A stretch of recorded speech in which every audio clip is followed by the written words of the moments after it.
Jaya Radha Kalachandji Radha Kalachandji Radhe.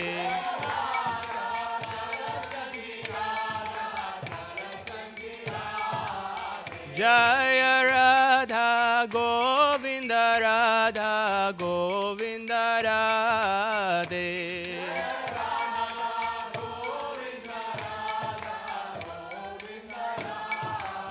Jaya Jagannath, Jaya Jagannath, Jaya Baladev, Jaya Subhadra.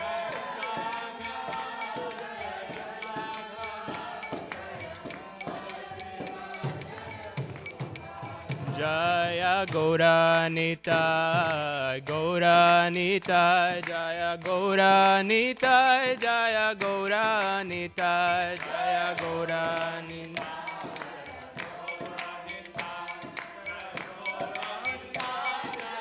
Jaya Jaya Prabhupada, Prabhupada, Prabhupada, Jaya Prabhupada.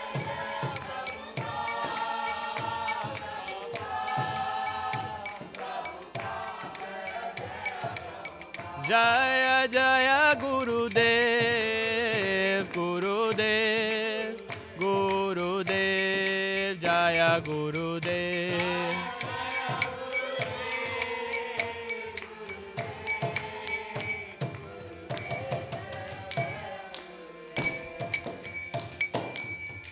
Nitai Gaura Premanande.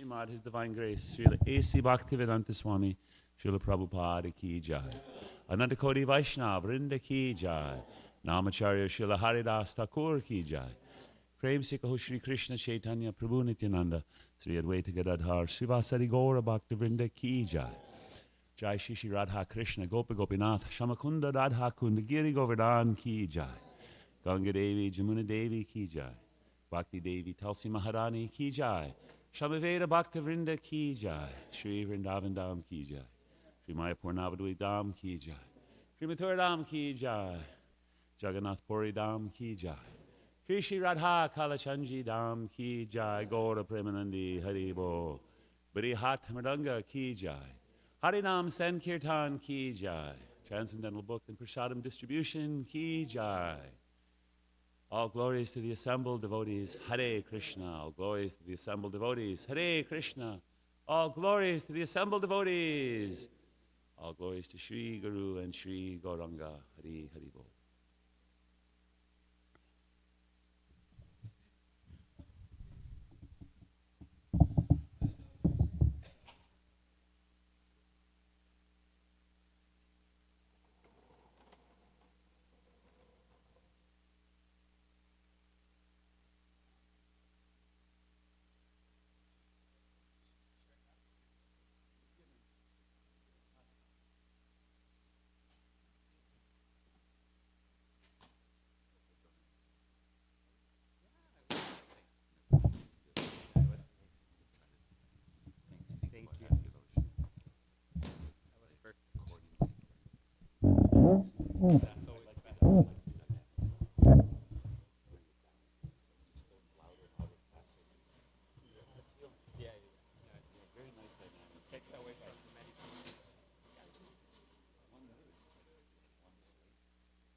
Kunja Bihari.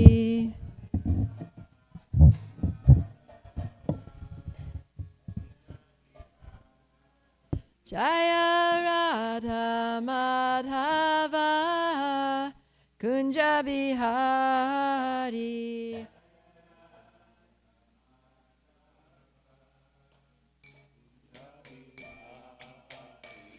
Gopi Jana Vallabha Girivardhari.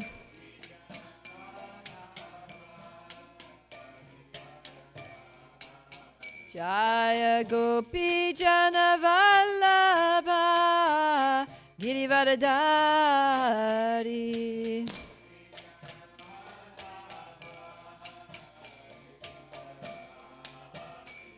Yashodanandana Vraja Janaranjana. Yashodanandana Vraja Janaranjana. Yamuna Tira Vanachari. Yamuna Tira Vanachari. Jaya Radha Madhava Kunja Bihari.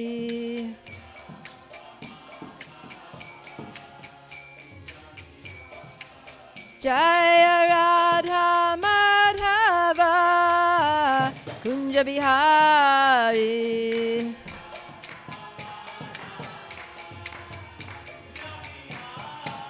Jaya Radha Madhava Kunja Bihari.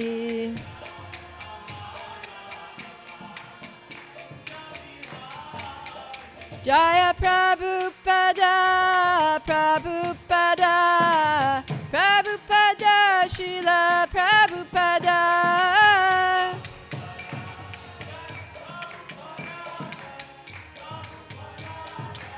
Nitai Gaura Haribo, Haribo, Haribo, Nitai Gaur Haribo.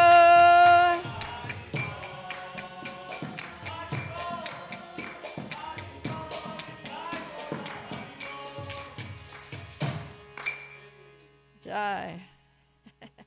Thank you, Bhagavatananda, for the ecstatic mridanga play.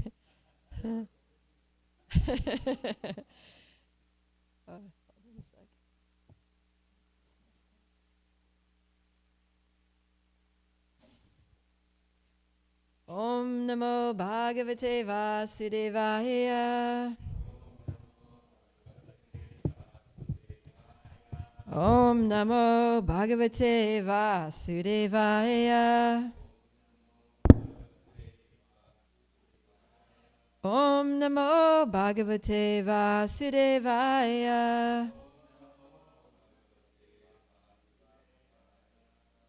Narayana Namaskritya Naram Chaiva Narottamam Devim Saraswatim Vyasam Tato Jayam Mudirayat Nashtaprayeshu Abhadreshu Nityam Bhagavata Sevaya Bhagavati Uttama Shloke Bhaktir Bhavati Naishtiki. Jai. So, welcome to this morning's Srimad Bhagavatam class. We are reading from Canto 10, Chapter 3, entitled The Birth of Lord Krishna, verses 23 to 31. We'll be focusing on 28. So, let us start reading from the translation of 23. We've got the mic.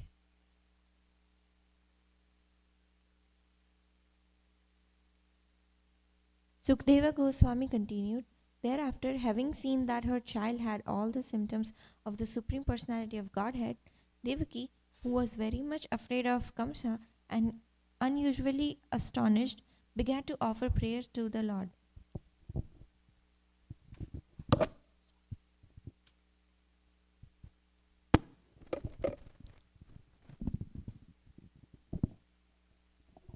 Sri Devaki said, My dear Lord, there are different Vedas, some of which describe you as unperceivable through words and the mind, yet you are the origin of the entire cosmic manifestation. You are Brahman, the greatest of everything, full of effulgence like the sun. You have no material cause, you are free from change and deviation, and you have no material desires. Thus the Vedas say that you are the substance. Therefore, my Lord, you are directly the origin of all Vedic statements. And by understanding you, one gradually understands everything. You are different from the light of Brahman and Paramatma, yet you are not from them. Everything emanates from you. Indeed, you are a cause of all causes. Lord Vishnu, the light of all transcendental knowledge. After millions of years, at the time of cosmic annihilation, when everything manifested and unmanifested is annihilated by the force of time, the five gross elements enter into the subtle conception and the manifested categories enter into the unmanifested substance. At that time, you alone remain and you are known as Ananta Sheshanag.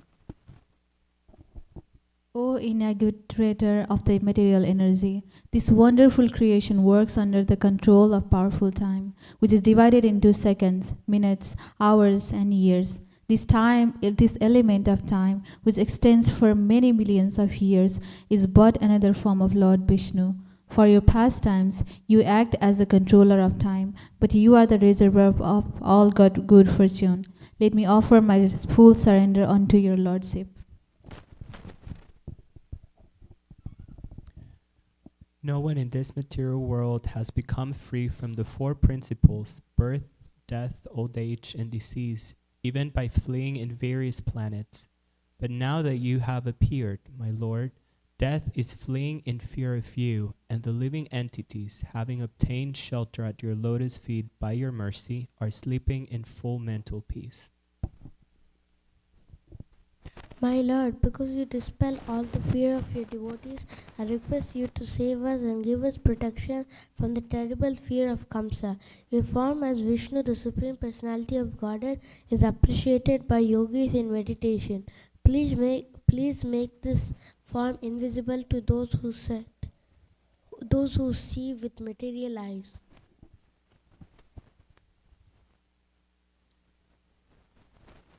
Oh, Madhu Shudana, because of your appearance, I am becoming more and more anxious in fear of Kamsa. Therefore, please arrange for that sinful Kamsa to be unable to understand that you have taken birth from my womb.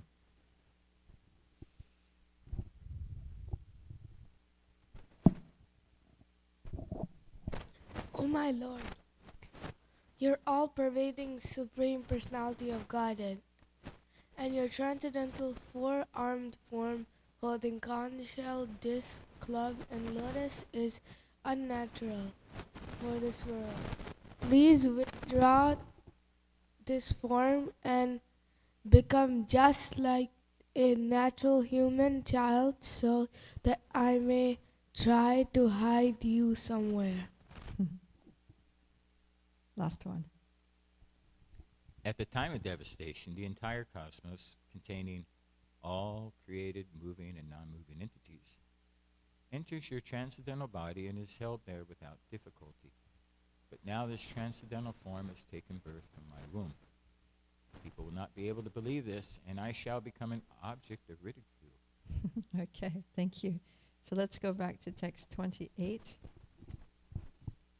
And we'll do the Sanskrit.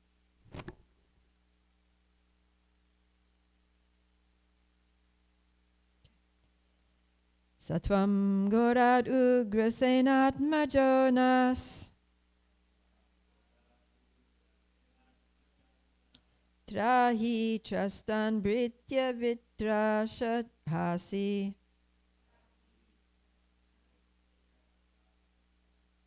Rupam Chedam Purusham Dhyanadishnyam Ma Pratyaksham Mam Sadrisham Krishishta Satvam Gorat Ugrasenatmajanas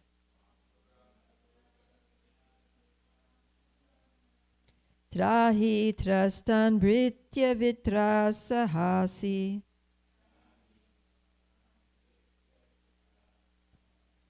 Rupam Chedam Purusham Dhyanadishnyam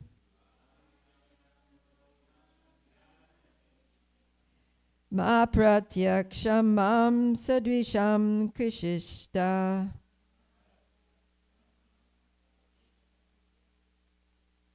Please chat. Satvam Goradu Grasenatmajanas Trahi Trastan Britya Vitrasahasi Rupam Chedam Purusham Dhyanadishnyam Ma Pratyaksham Mam Sadrisham Krishishta.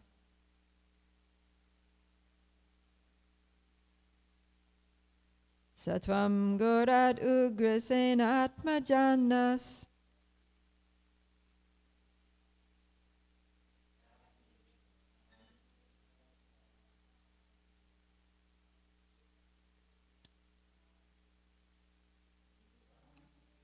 Purusham Dhyanadishnyam Ma Pratyaksham Mam Sadrisham Krishishta.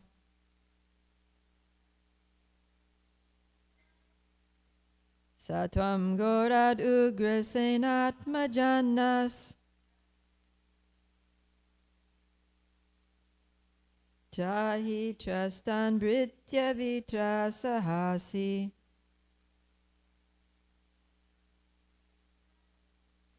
Rupam Chedam Purusham Dhyanadishnyam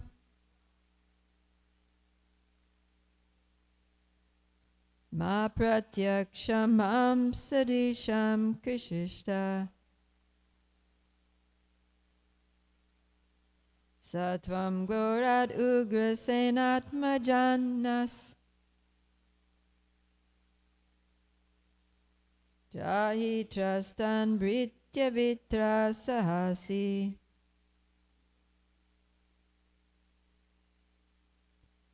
Rupam Chedam Purusham Dhyanadishnyam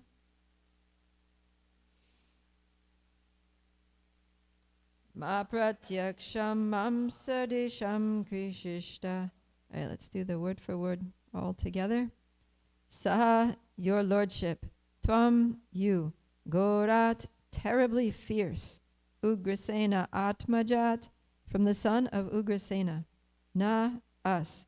Trahi, kindly protect. Trastan, who are very much afraid of him. Britya Vritrasaha Asi, you are naturally the destroyer of the fear of your servants. Rupam, in your Vishnu form. Cha, also. Idam, this. Purusham, as the Supreme Personality of Godhead. Dhyana Dishnyam, who is appreciated by meditation. Ma, not. Pratyaksham, directly visible.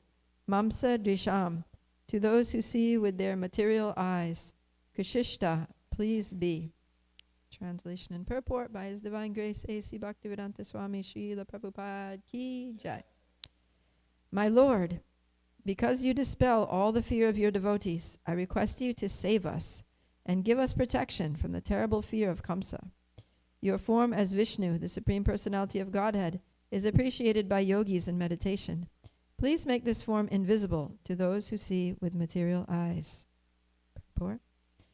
The word dhyana dishnyam is significant in this verse because the form of Lord Vishnu is meditated upon by the yogis.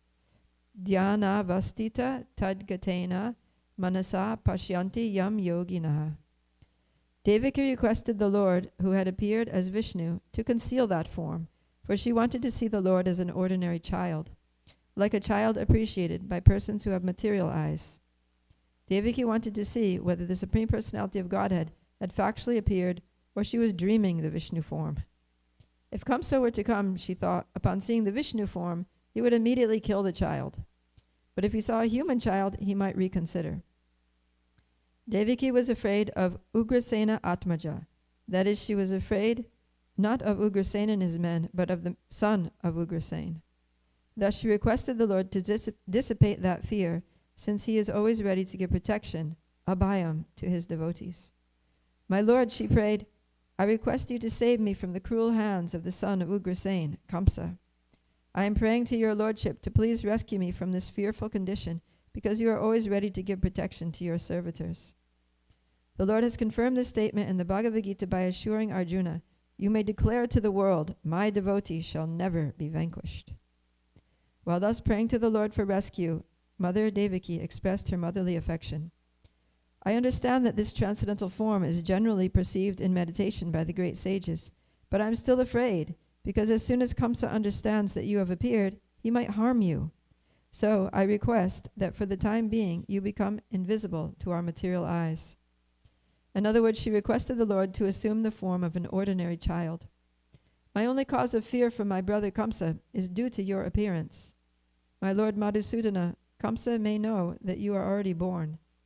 Therefore, I request you to conceal this four-armed form of your lordship, which holds the four symbols of Vishnu, namely the conch shell, the disc, the club, and the lotus flower. My dear Lord, at the end of the annihilation of the cosmic manifestation, you put the whole universe within your abdomen. Still, by your unalloyed mercy, you have appeared in my womb. I am surprised that you imitate the activities of ordinary human beings just to please your devotee. Devaki was so afraid of Kamsa that she could not believe that Kamsa would be unable to kill Lord Vishnu, who was personally present. Out of motherly affection, therefore, she requested the Supreme Personality of Godhead to disappear. Although because of the Lord's disappearance, Kamsa would harass her more and more, thinking that the child born of her was hidden somewhere, she did not want the transcendental child to be harassed and killed. Therefore, she requested Lord Vishnu to disappear. Later, when harassed, she would think of him within her mind. Srila Prabhupada ki jai. Om Jnanatimirandasya Gyananjana Shalakaya Chakshurum Militandena Tasmai Shri Gurave Namaha.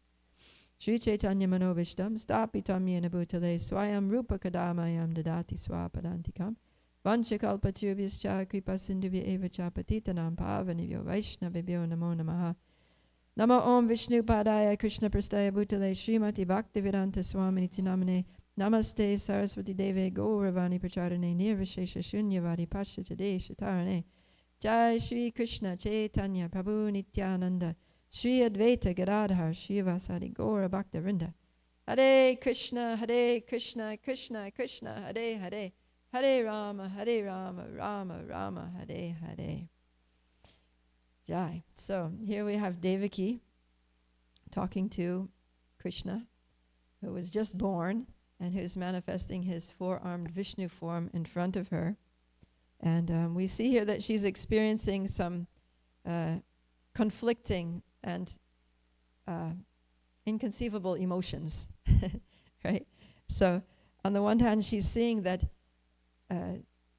Krishna is Lord Vishnu, right? Lord Vishnu, he is the Lord. He's not just an ordinary child. He's standing before her in the full glory of his greatness and majesty as Lord Vishnu. And he does that to reassure her that he can't be killed. And she's seeing that. And she's even saying that. Right? She's even saying that, you know, you are the supreme controller. You, the creation, whole creation comes from you. After the annihilation, there's only you remaining. And in the interim, there's only you. She's basically, you know, recapping the 4 seed verses, the Chaturshloki Bhagavatam, you know, stating the essence of the absolute truth, that Krishna is everything. Everything comes from him. Everything rests in him. He maintains everything. He is everything. And he makes everything happen. And there he is standing before her.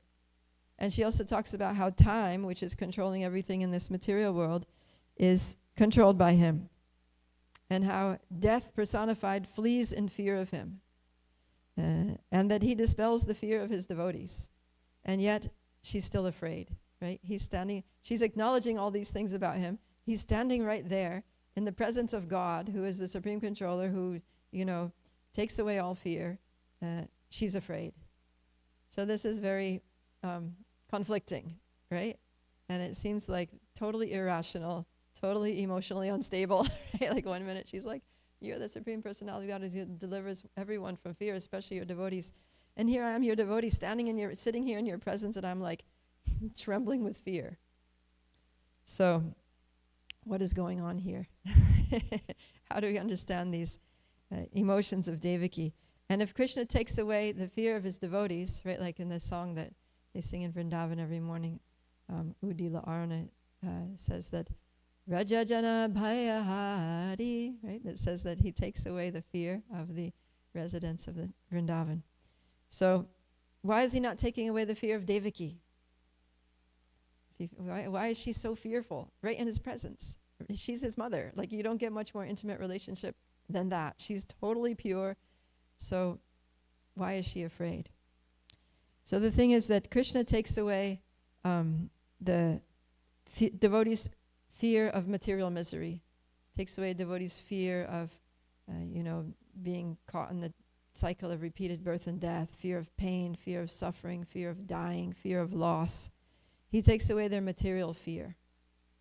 But he doesn't take away the fear that comes from love. Because if he would do that, he would have to take away their relationship with him. Right? So Devaki's relationship is that she's Krishna's mother. And it's totally natural for a mother to be always worried about her child.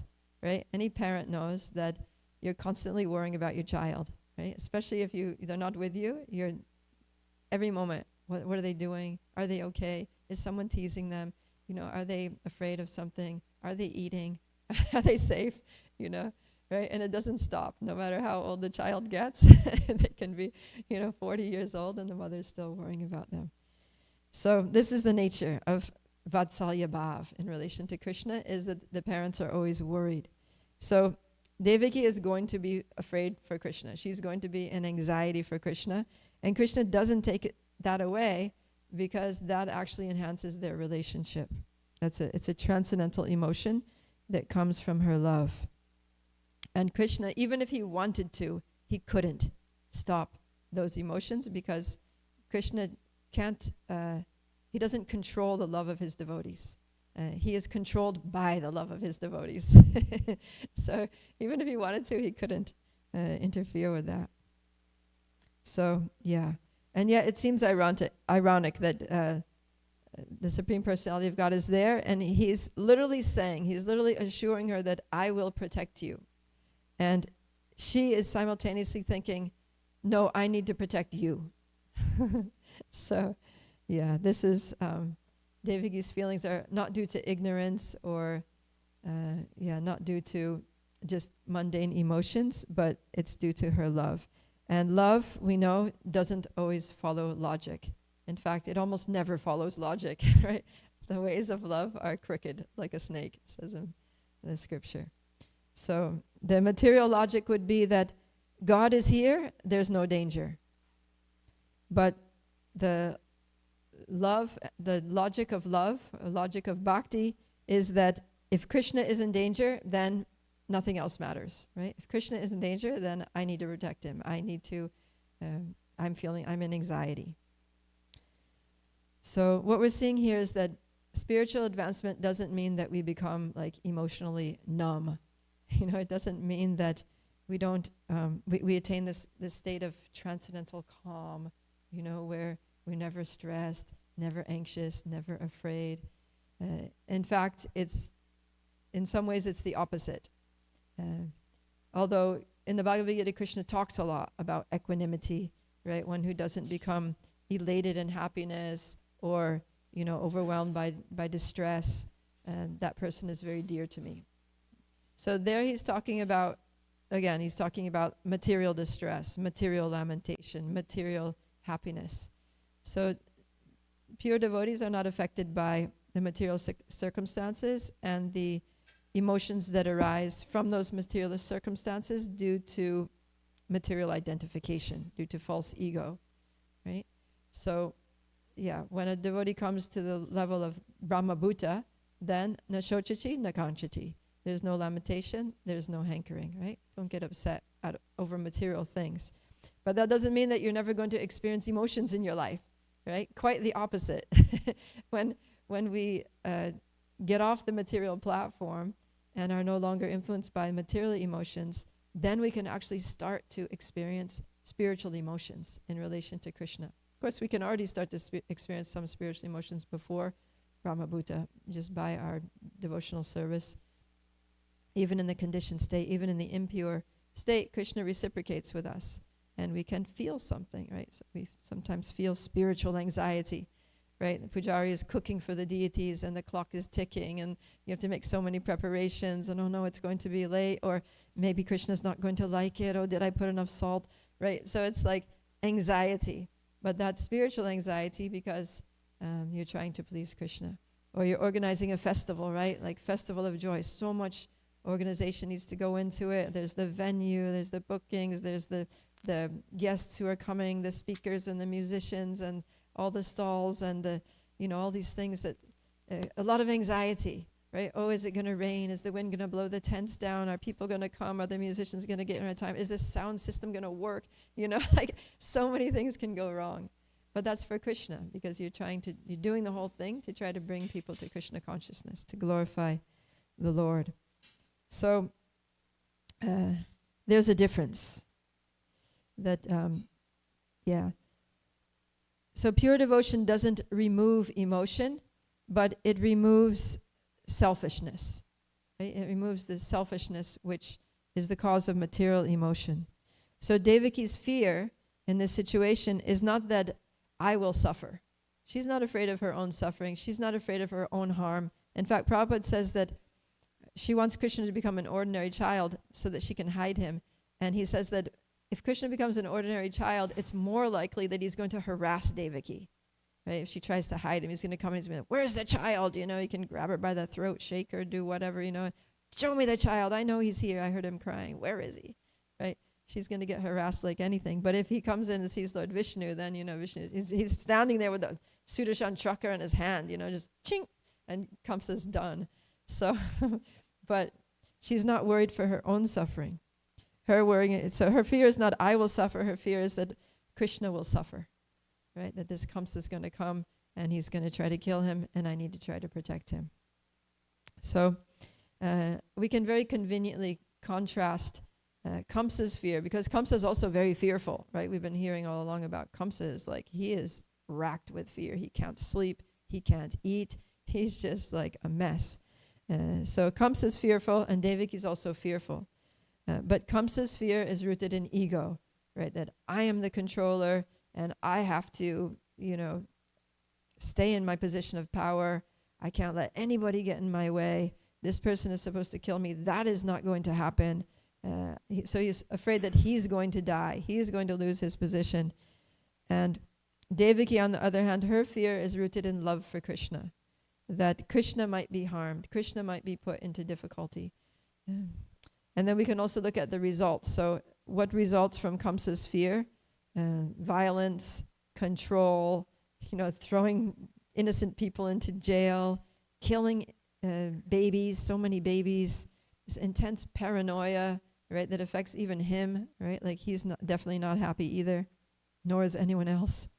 Persecution of the Brahmins and all these things. Whereas what does Devaki's fear lead to? It leads to more surrender, more service, increased love, increased reciprocation, facilitation of Krishna's wonderful pastimes, right? Giving pleasure to the devotees, like that.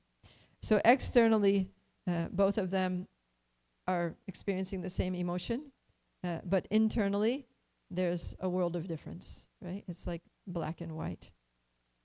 So the question is not what you feel, but for whom, right?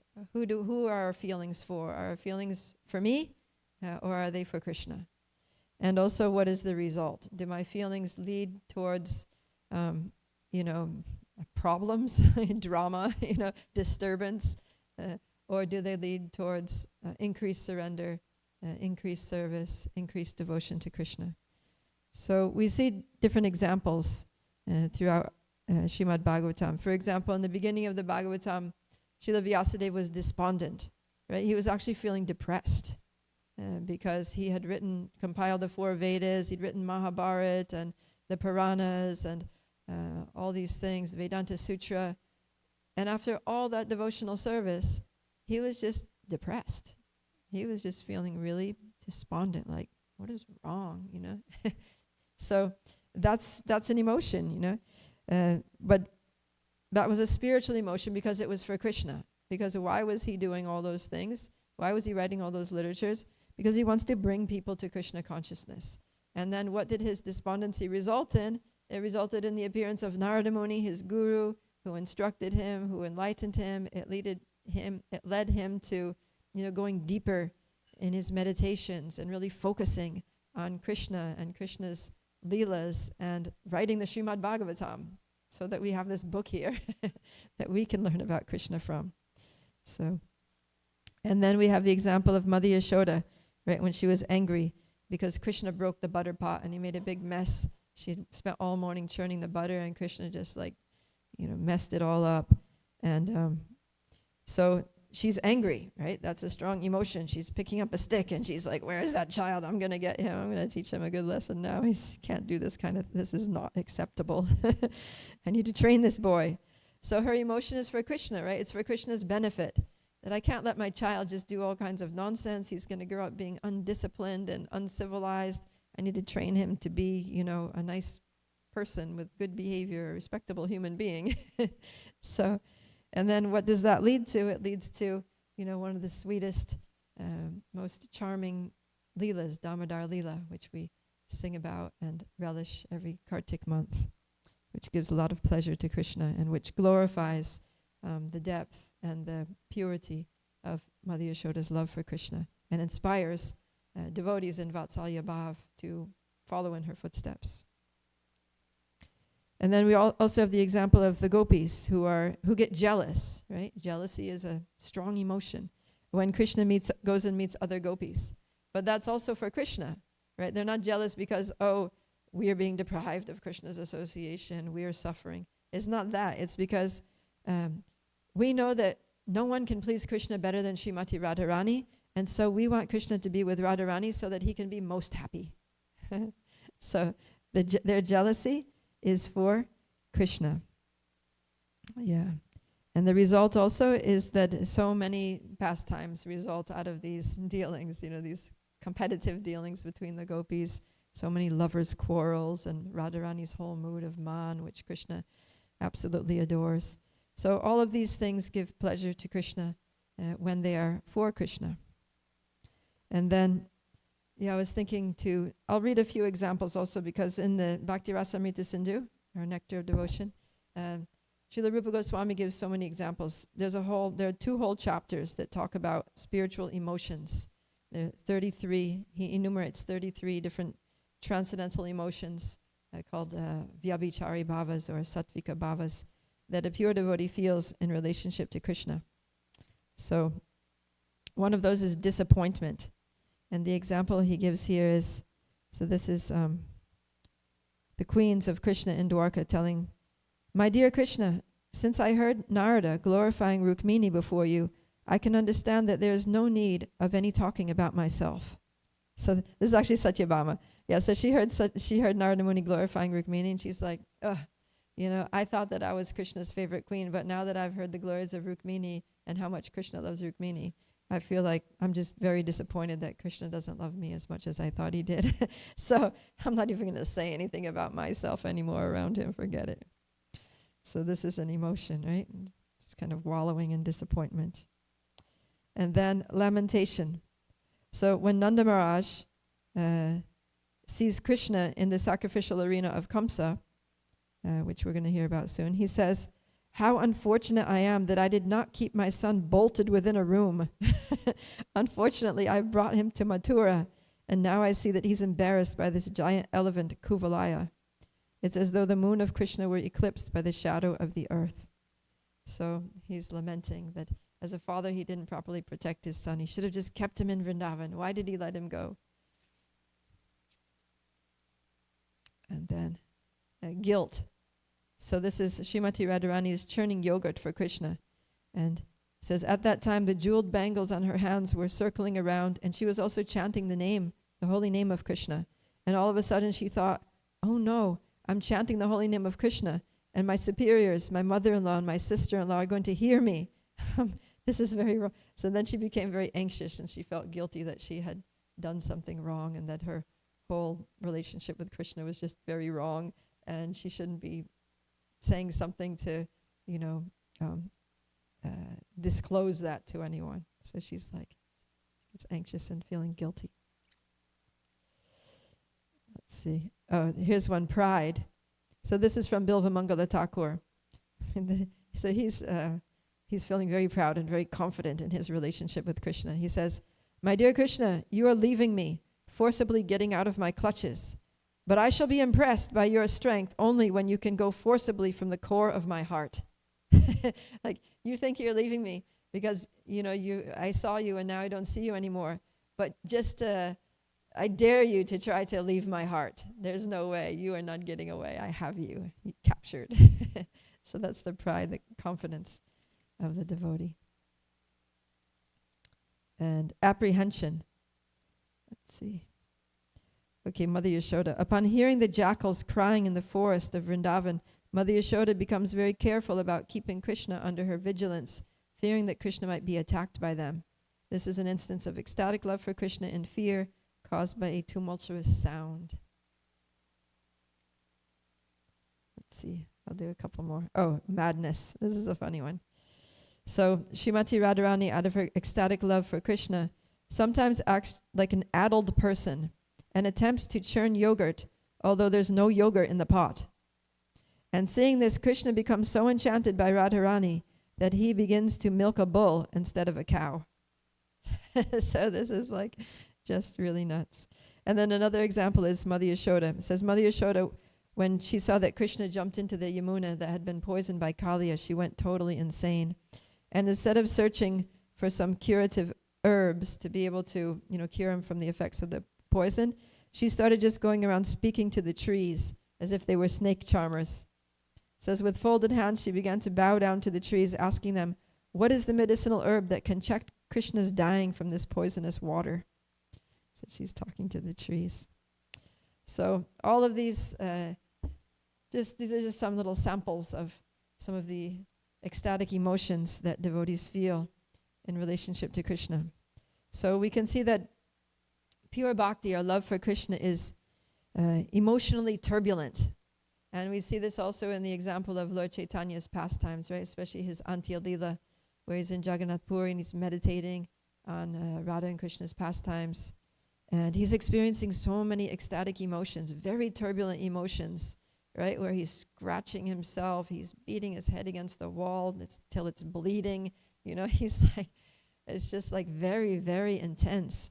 And the devotees who are taking care of him are like in anxiety 24/7. They're so concerned about him that he's going to be okay, because the emotions are overwhelming. And he's also exhibiting all these ecstatic symptoms of the body, crying tears, soaking himself with tears, and sometimes his body is changing form and so forth. And the 6 Goswamis also, it's described that they experienced very strong emotions, right? There's one verse from the Sat Goswami Astakam that goes, Premon madavashada shesha dashaya grasto pramato sada. So this prema, unmada, the madness of love, it would seize them, right? Grasto means it would grab them. Like the English word grab comes from this. They would be grabbed, seized by this madness of love. And vashat means by force, forcibly. They would experience ashesha dashaya, unlimited. Ashesha means without end. Dashaya, different ecstatic symptoms. And pramato means that they would become like madmen, going through. And then in that madness, Gayanto Chakada Hare Gunavaram Bhava Vibhuto Muda. They would be wandering around Vrindavan, sometimes at Radhakund, sometimes at Govardhan, sometimes by the Yamuna, just singing and dancing and being overwhelmed in ecstasy and calling out, Krishna, where are you? Radharani, where are you?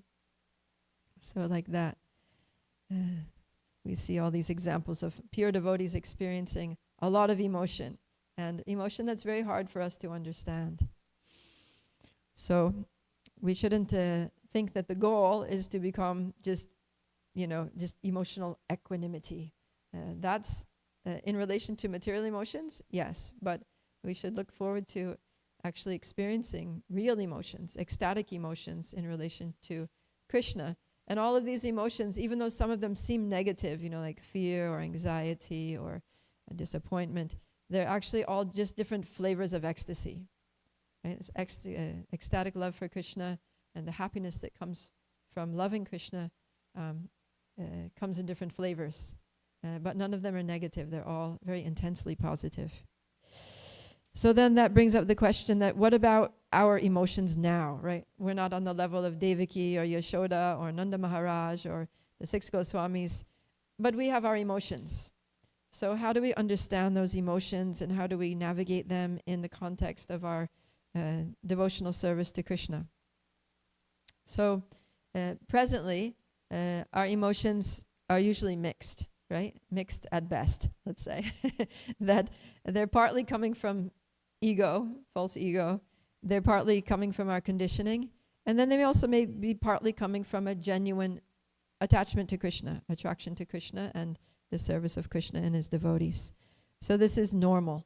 And we shouldn't try to imitate the advanced emotions of pure devotees, because if we do that prematurely, we try to feel like a gopi or feel like Mother Yashoda and try to somehow conjure up those emotions within our heart, like artificially, then it's going to ultimately lead to confusion and disappointment, because, the truth always comes out in the end. We can't be someone that we're not. And it might come to pride if we, try to convince others that we're on a stage that we're not, and we're experiencing emotions that we're not really experiencing. So we shouldn't try to push it, imitating emotions that we don't have. And we also shouldn't get too mental or analytical about our emotions, right? We shouldn't overthink it. I'm feeling some emotion. Is it material? Is it spiritual? Because ultimately it is what it is, and we can't really do anything about it. So instead of trying to intellectually analyze our emotions like that, we can ask ourselves, who are these emotions for? Right? Who is at the center of these emotions? Is it me or is it Krishna? And if the answer is that it's me and my false ego, then just shift it to Krishna. Right? So that's what to do with our emotions. That whatever we're feeling, just direct it towards Krishna. Even if it's a negative emotion, right? Even if somebody mistreats us and we're angry with them, then don't blame the person, just blame Krishna. Just get angry with Krishna. Krishna, why did you bring this person in my life? Why did you put me in this situation? Right? And as soon as we direct it towards Krishna, then immediately we start to get some realization. We come to the spiritual platform. So everything we can just and use the power of the emotion, because emotions are very powerful. They're very driving, right? They push us to do things very, very strongly. They push us to do things that don't even make sense, right? So use the force of those emotions to push us to Krishna, to move us closer to Krishna. And Bhagavatam mentions that, right? There's a verse from the 10th canto that says, Kamam krodam bhayam sneham, aikyam sohridam evacha, nityam haro vidadato, yanti tan mayatam hite.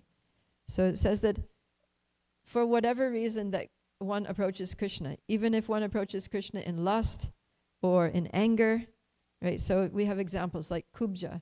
She's this Mathura woman, and she sees Krishna and she's like, whoa, he is very handsome. I want to get his attention. And she goes and puts sandalwood on him. So yeah, after she invites him over to her place. So she approaches Krishna in lust, right? It's basically pure lust. But she approaches Krishna. She directs her lust towards Krishna, not some mundane man. And then by that, she gets Krishna's association and she gets purified. She comes to the spiritual platform. And then anger. We have like Shishupal. He was always angry with Krishna. He was always just, trying to do something bad to Krishna, insulting Krishna so many times. But then he got delivered by Krishna in the end. And he got liberated and, attained Vaikuntha. And then bhayam, fear. So we have the example right here of Kamsa, that he's directing his fear to Krishna.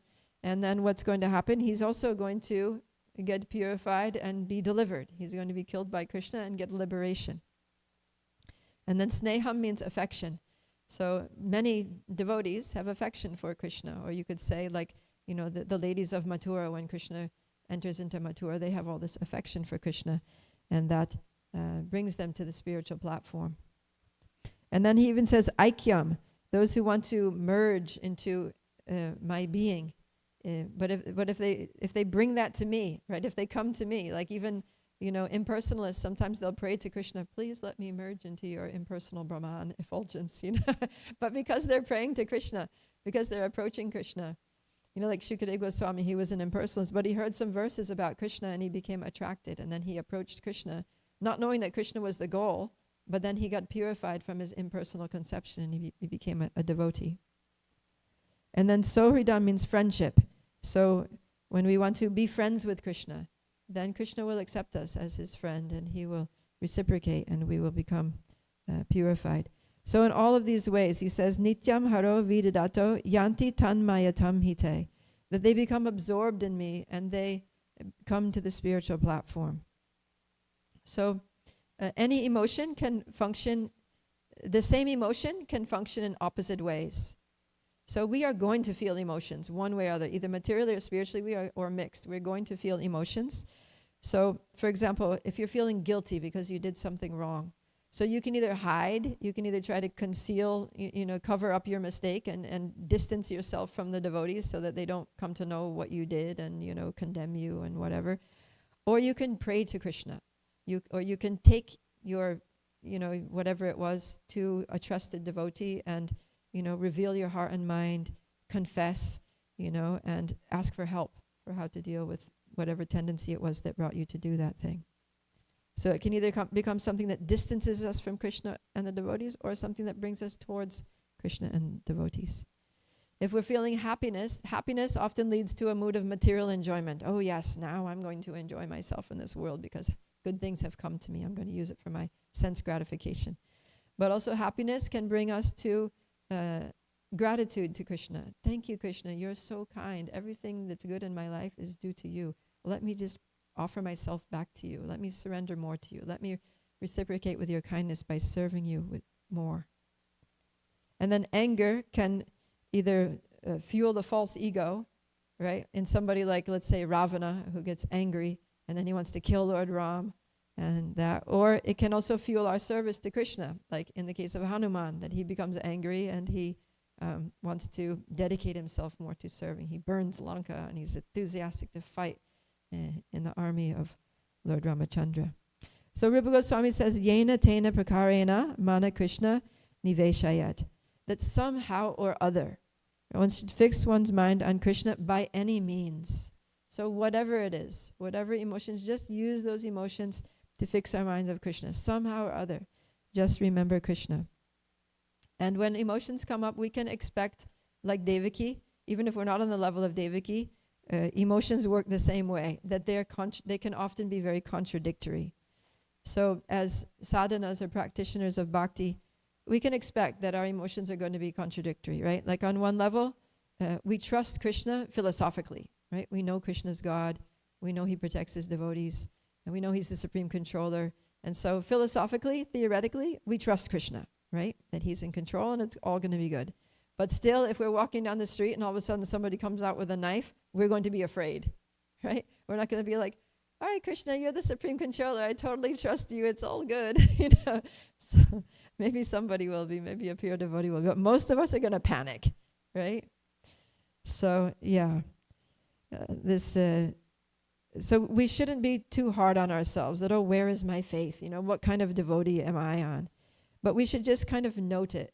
and use it as information, right? Don't use these emotions as identifiers that I am faithless, right? Because I panicked in this situation. I didn't trust Krishna. We shouldn't use them to identify ourselves, or that, let's say sometimes we're practicing Krishna consciousness for many years, and then we can be just feeling very dry.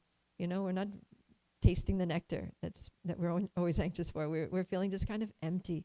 So we shouldn't start thinking, oh, this feeling of emptiness means I'm just a loser, my bhakti is useless, I haven't made any spiritual advancement, I'm an offender. But we should use it as information that, okay, I need to improve. Krishna is asking me to surrender a little more. Or maybe I need to shift my service. Maybe the service I'm doing is not the most pleasing. I can do something. Krishna wants me to do something else. Let me find out what I need to do, what I need to adjust. So, like this, use our emotions as information for how we can improve our service. And then, whatever happens, whatever we're feeling, good, bad, or indifferent, just keep serving, right? Continue our service, continue our sadhana, no matter what we're feeling. Don't worry if you're not inspired. You don't have to be inspired to serve. Just keep serving. And Krishna appreciates that, right? Krishna appreciates that even if we're not feeling the bliss, we still sing and dance in kirtan. Even if we're not inspired, even if we have an argument with devotee, even if the situation is not great, even if we're physically not feeling well, we still try to the best of our ability to do our service. And then this actually makes us eligible for Krishna's mercy. It makes us eligible to go back home, back to Godhead. Right? Krishna says that tate nukampam susamikshamano punjana evatma kritam vipakam ridvag vapudir vidadan namaste jiveta yo mukti pade sadayavak. That whatever, even if we're suffering miserably, just take it that, okay, whatever, this is probably due to my karma, or maybe it's Krishna making some arrangement in my life for my purification. But I'm just going to go on serving Krishna with Rid Vag Vapu, with my heart, with my Rid Vag means words, with my speech, and with my Vapu, my body, everything, my whole being. I'm just going to keep serving Krishna no matter what. And then Jiveta Yo Mukti Pade Sadayabhak, that Mukti Pade, that we attain the position of, we achieve the liberated position, even in this life. So, a little bit about emotions and the nature of the emotions of pure devotees like Devaki, how sometimes they're contradictory and confusing, but they're coming from a place of love and purity and relationship, and they're beautiful, and we should aspire for those emotions. And a little bit about how to understand and use our own emotions at our current level to bring us closer to Krishna. So, any questions or comments? Yes, Lalita Sundari.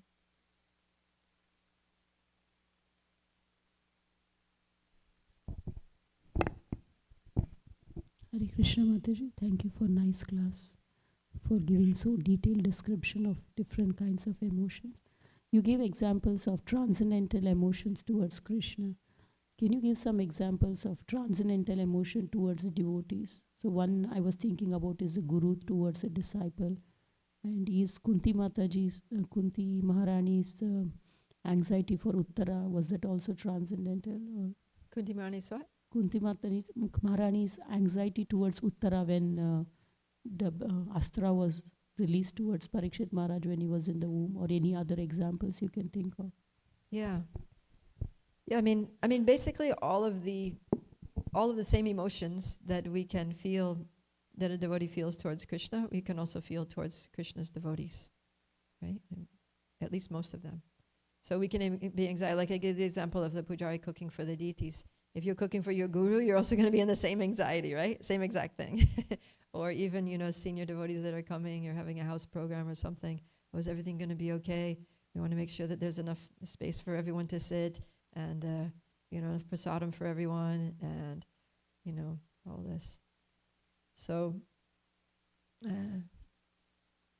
yeah, it's the same. Just trying to think of some emotions. Even like the parental affection that Devaki has towards Krishna, devotee parents can also have for their devotee children, right? That I want what's best for my child's Krishna consciousness. I'm raising this child as a service to Krishna, understanding that this is Krishna's devotee, that he's put in my care.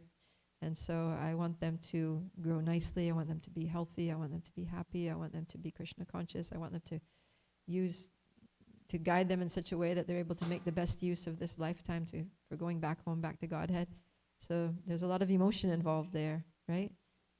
There's, happiness at their achievements, happiness when we see them embracing Krishna consciousness. There's disappointment sometimes when we see them, as they get older and making bad choices. There's anxiety or fear. So all these emotions, right? So that's in relationship to devotees. There may be even devotees that we're a little afraid of, right? Like some devotees that are a little heavy, and you see them, you're like, oh my God, what are they going to say to me now? Right? So, but that's transcendental, because,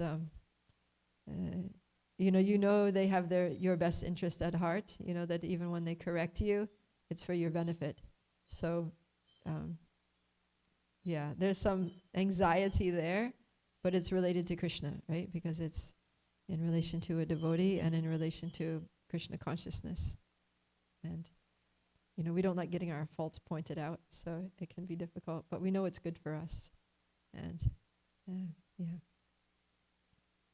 Okay? Yes, Mr. Bhagavan. In Bhagavad Gita, Krishna describes devotional service, yoga, the process of devotional service, the obstinance to the absolute.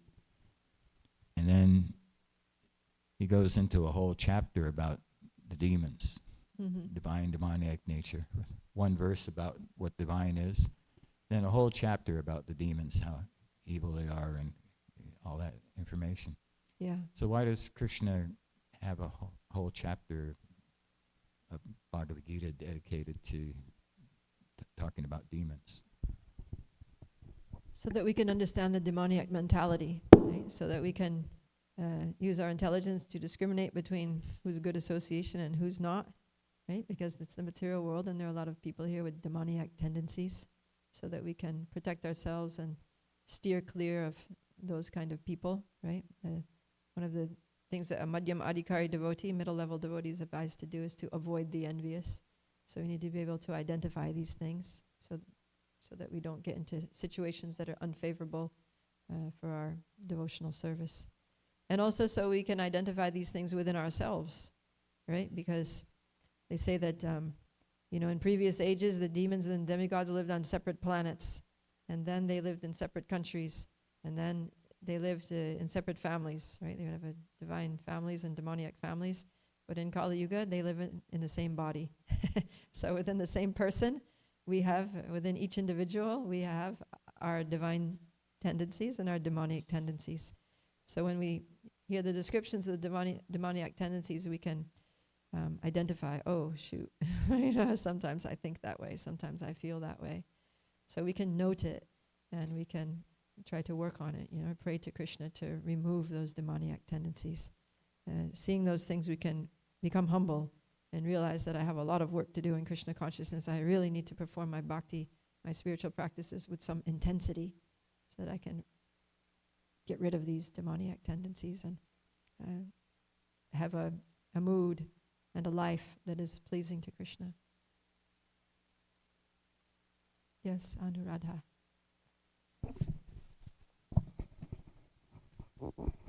Thank you for the nice class. I was inside, and when I was hearing when Devaki, she was taking anxiety in front. I mean, she was in fear in front of the fear personified. Right. And I was thinking that Prabhupada says that taking anxiety for Krishna is good. It purifies us. And we see when we do the service, every time we come for the service, so much of anxiety. But we again come. It's not that in the material world, when we take anxiety for something, we want to quit, we want not do it and get retired out of it. Prabhupada writes in the purport that there's no retirement for a devotee because he wants to do it more and more. And we see it practically on the altar. Not that the pujari says, okay, it's too much to open the curtain at 7 o'clock. It's too much of pressure on us. They feel the pressure, but they come with equal or more enthusiasm to dress again and do the service again, whichever service it is. And I was also thinking, when Krishna was in Vrindavan, all the demons were attacking and so much of trouble. But Brajavasis were much more in bliss than when Krishna left, and there was no more demon, no more trouble, nothing. But they were in, of course, that's a different mood, separation, and Vipralamba Bhavan, etc. But if you see, they were in much more stress, not having Krishna and not having demons. They rather have the demons and the trouble in life and then have Krishna, because Krishna can give so much of pleasure, bliss, is what I was thinking when you were saying. Yeah, that's nice. So better to have all kinds of trouble with Krishna than to have a peaceful life without Krishna. I was hearing a class from Bhagavad Gita class, Mataji was giving in Vrindavan, and she was asking, and I said it in the class also where I gave that, will you go back to Krishna if the anxieties are still there? And then devotees were arguing, but this is Vaikuntha, Vaikuntha. So Mataji was saying that, how we fear the anxiety, and if we think that we don't want the anxiety and that's why we want to go to Goloka, that means we're still thinking for us and not for Krishna. So I was just meditating in all the points, bringing together. Thank you so much once again. Thank you. Very nice comments. Thanks for sharing. Just had a thought. I used to facilitate like detox treatments. I work with different doctors and we help people with detoxing. And one thing I always tell people is like, when you're going through the detox, you're gonna feel terrible. Like, let's say you got food poisoning, right? You have to sweat it out, you have to vomit, or you have to use the toilet, and it's not fun. It feels very bad when it's happening, but once you release that toxin out of your body, then you feel great. Versus if you just didn't ever do a detox and you're just holding that in you forever, you're just gonna constantly feel terrible. And that's kind of what I feel like a fruitive activity is. It's like, oh, I feel good or bad, or I feel anxious or angry, but I'm gonna hold it inside me. Versus making it transcendental is accepting that even that process may not be enjoyable, may not be fun, but you will transcend it by releasing it. So there's we shouldn't, repress our emotions or deny our emotions, pretend they're not there.